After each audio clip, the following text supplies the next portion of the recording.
Olá, caçadores de reacts, aqui quem fala é o Léo. E aqui é a Leti. Hoje a gente vai trazer um react aí do canal do Eduardo Moura. A gente vai ver Jorel e a perda de identidade. Ordem paranormal. E esse é um react patrocinado aí. Muito obrigado aí pelos patrocinados aí no canal, mano. A galera tá gostando muito de Ordem e estão patrocinando vários vídeos. Então a gente, além de ajudar a gente, vocês também acabam vendo aí muitos vídeos de Ordem aí. E tem muita coisa patrocinada pra gente gravar, então a gente vai ter muita Ordem no canal ainda. A gente já tá terminando de gravar alguns sons também. Daqui a um tempo a gente vai ter o RPG aí, assim que a gente terminar de arrumar as coisas aqui. Então fiquem de olho aí no canal. Então bora ver esse vídeo aqui. Deixa eu ver aqui alguma coisa na descrição. Jorel. Esse Jorel a gente não conhece, né? Ele não tá explicando também na descrição aqui sobre... Ele é do Natal Macabro. Ah, é? Não, eu não sei. Eu li de Ah, alto eu assim, acho que mas ele não é, né? lembro. Acho que a gente viu um vídeo do Natal Macabro, acho que ele é ele mesmo. Se eu não me engano. Bora ver então como é que é esse vídeo aqui, se tem as explicações direitinho, né? Então bora. 3, 2, 1. Fala aí. O Natal Macabro foi a última temporada do RPG de Ordem que a gente teve. E mesmo com muitos personagens que vimos morrendo, deixando arcos inteiros para serem explorados, o Jorel não é um deles. Ele se destacou pela sua loucura, por sua imprevisibilidade, e deixou muita gente sem entender o porquê que ele fez o que ele fez. Ele enlouqueceu, foi a culpa da máscara? E o que aconteceu nesse final? Hoje eu vou fazer uma análise psicológica do Jorel Ele e dizer colocou a o que eu acho que máscara a lá gente pode assim. Eu esperar dele vi. nas próximas temporadas. Mas vamos começar do começo. O Jorel, pra variar, também teve uma infância muito conturbada. Ele era o irmão caçula do Jorge, que assim como muitos irmãos mais velhos, se sentiu trocado quando esse irmão mais novo nasceu e roubou toda a atenção pra ele. É um sentimento bem comum, principalmente com crianças com a idade muito parecida, em que aquele filho que estava acostumado em ser o centro da atenção tem que dividir esse espaço agora com o irmãozinho. E o Jorel, desde pequeno, ele tinha muito essa característica de chamar a atenção. Ele sempre foi muito artístico, o que contribuía ainda mais para receber os olhares e a atenção que o Jorge achava que era dele. O Jorel tinha uma amiga de infância que é a Nath, e juntos eles viam um filme como o do Jack, que a gente vai ver lá no Natal com uma referência no cabelo dele. Mas ainda quando ele era criança, ele explorou essa carreira de ator e conseguiu um papel no Lembrando de Mim, um filme que fez muito sucesso, mas que teve um peso muito grande na história dele, porque para gravar esse filme ele teve que se mudar para o Rio de Janeiro. E a mãe e o seu irmão Jorge ficaram na casa em que eles estavam, mas o Jorel e o pai dele se dividiram e foram lá para as gravações no Rio de Janeiro. O filme teve muito sucesso, aparentemente o Jorel continuou explorando essa carreira na infância dele, o que por um lado deu muita fama e muito dinheiro para a família dele. Mas como acontece com muitas pessoas que são expostas logo na infância, isso não veio fácil na vida dele também, porque aparentemente o pai explorava ele para fazer mais dinheiro, e ele se sentia muito culpado e responsável por essa cisão na família. O Jorel se sentia muito solitário,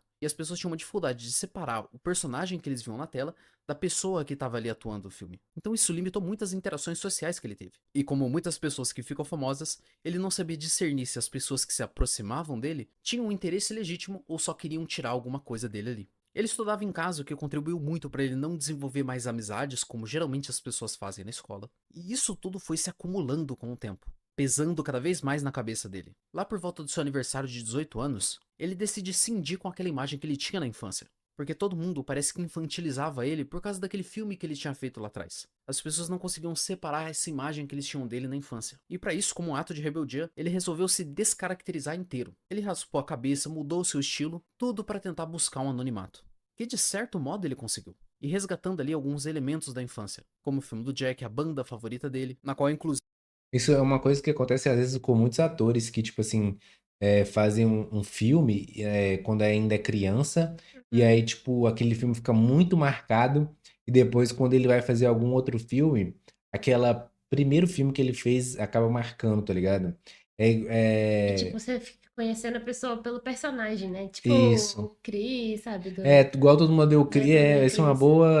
boa analogia, porque o Todo Mundo Odeia o Chris, quando você vê ele em outras séries, igual ele fez The Walking Dead e tal, Uhum. às vezes você não consegue ver aquele É o Chris personagem, é o Tucker. Chris. Às vezes você não consegue separar.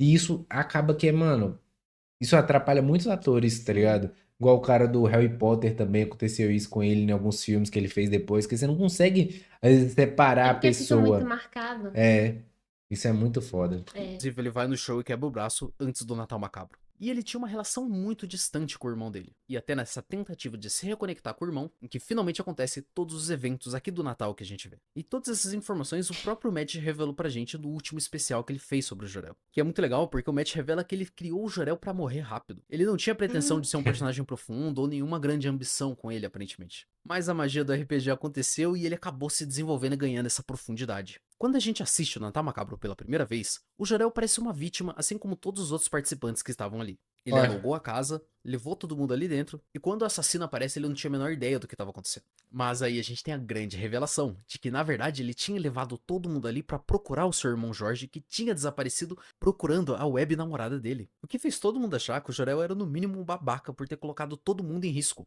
Mas o Matt no especial diz diferente. Ele não é um psicopata que levou as pessoas para a morte certa. Ele é um menino sem tato social, com dificuldade de lidar e entender as pessoas, que teve a péssima ideia de levar as pessoas que ele mal conhecia para um lugar desconhecido. Galera, vamos lá.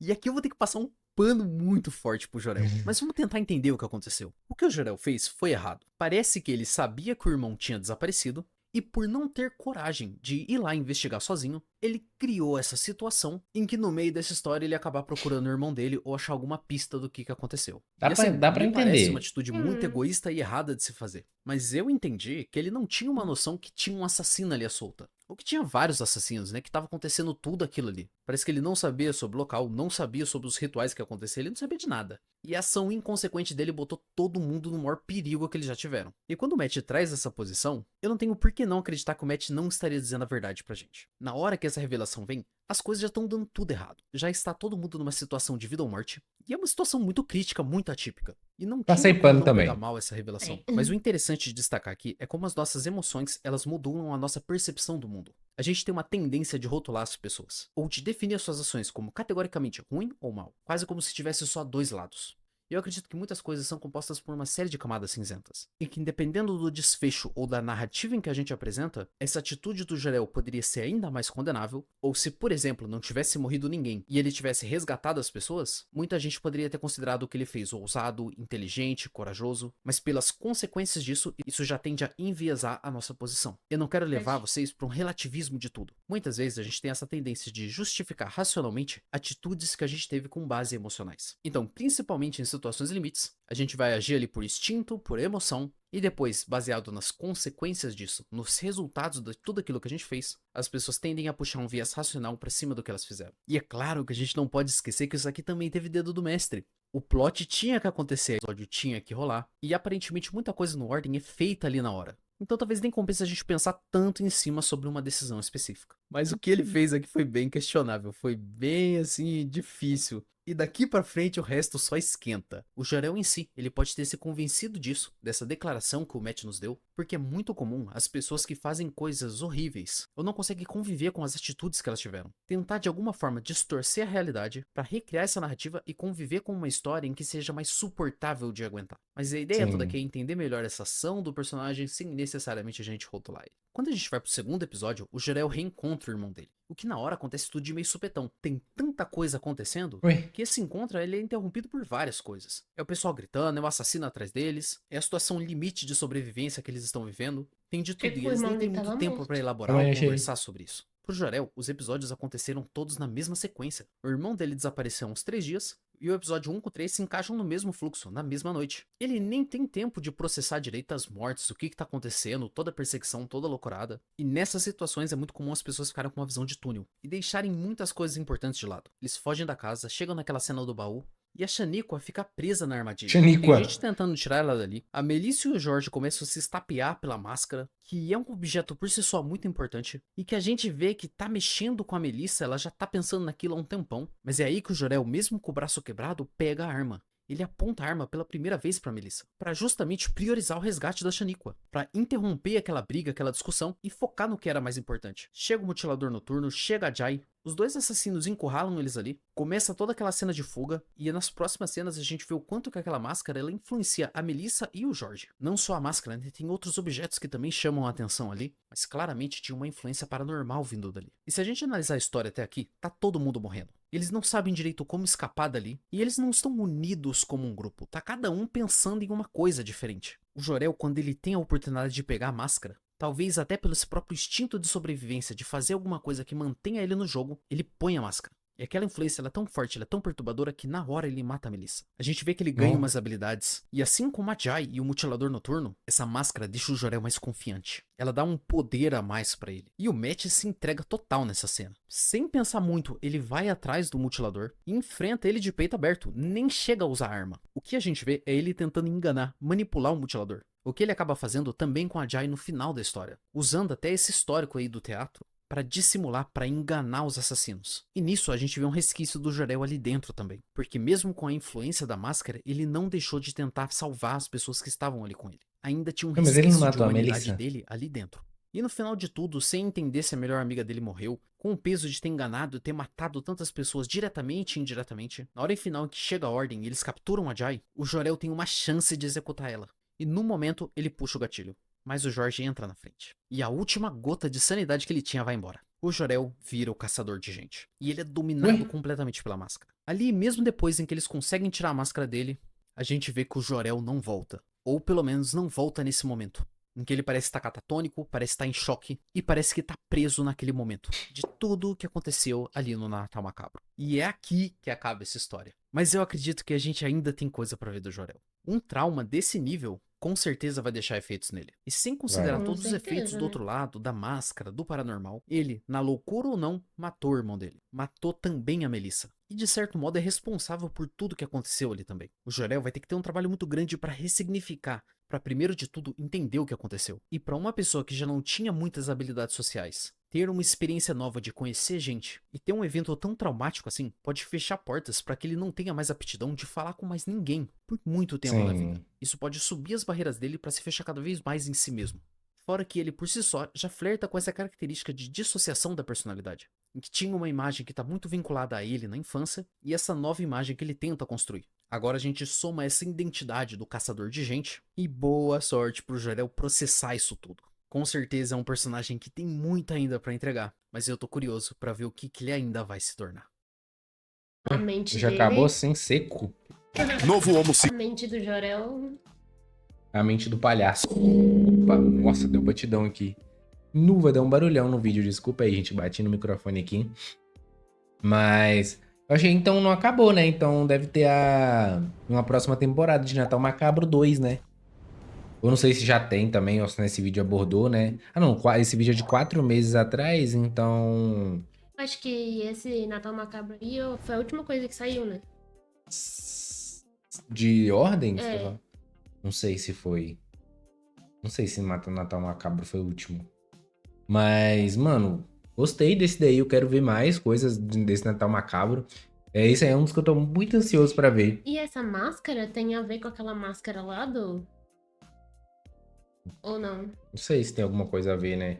Eu acho que é meio que um spin-off. Não sei se tem coisas a ver. Deve ser só coisas paranormais mesmo. Habilidades de paranormal. E que influencia e tal. Uhum. E o Jor-El acabou virando um vilão, né? Então eu acredito que nas próximas temporadas aí ele acabe indo de F, talvez, né? Nossa, tô muito ansioso pra ver Ordem. Nossa, é tipo, o mundo de Ordem é tipo assim, É gigantesco, tem várias coisas. gigante. E agora nesses spin-offs te deixa mais. Porque, mano, a Ordem mesmo parece ser muito complexo, né? Esses spin-offs parecem ser um pouco mais tranquilinho de entender, né? Parece que não tem Aham. tanta regrinha assim, tipo assim, complexa. Tem muitas. Porque Ordem, É porque a história de spin-off é mais curta, né? Então é mais. é mais curta, tipo, a lore é um pouco menor, tem menos coisas Uhum. assim, apesar de parece que é bem grande, bem vasto, várias coisas, mas é um pouco, acho que pra entrada talvez seja mais fácil de entender, sabe? Sim. Porque, nossa, é igual Desconjuração, velho, era tanta coisa, não sei o que, relíquia, e tem a relíquia de sangue, tem Ai, caldo é daquilo, muita coisa. é muita Mesmo coisa. explicando pra gente, assim, fica. É difícil, É de... difícil. Mas é isso, então espero que tenham gostado desse react, não esqueça de deixar aquele like. Compartilhar, se inscrever e ativar o sininho. Exatamente. Fica de olho aí no canal, que a gente, mano, vai começar as lives aí provavelmente em dezembro. Ó, dezembro não, gente. Setembro a outubro, tá? A gente vai avisar tudo direitinho também. Então, para isso, já fiquem de olho aí no Discord, que vai estar aqui na descrição. Entrem lá no Discord, fica de olho, que quando começar a gente vai avisar. E, mano, vai ser insano, vai. Vamos reagir Tô tudo, doida tá? pra Vamos... começar a ordem. Sim, também, tá? Vai Muito ser muito doido. RPG, Natal Macabro, Segredo da Ilha, se eu não me engano. Aquela da menininha. Várias, vai ser. Essa Nossa, aí é vocês toda vão dar pra jogar várias risadas com também. a gente, tá? Mas é isso então, espero que tenham gostado. Até a Até. próxima.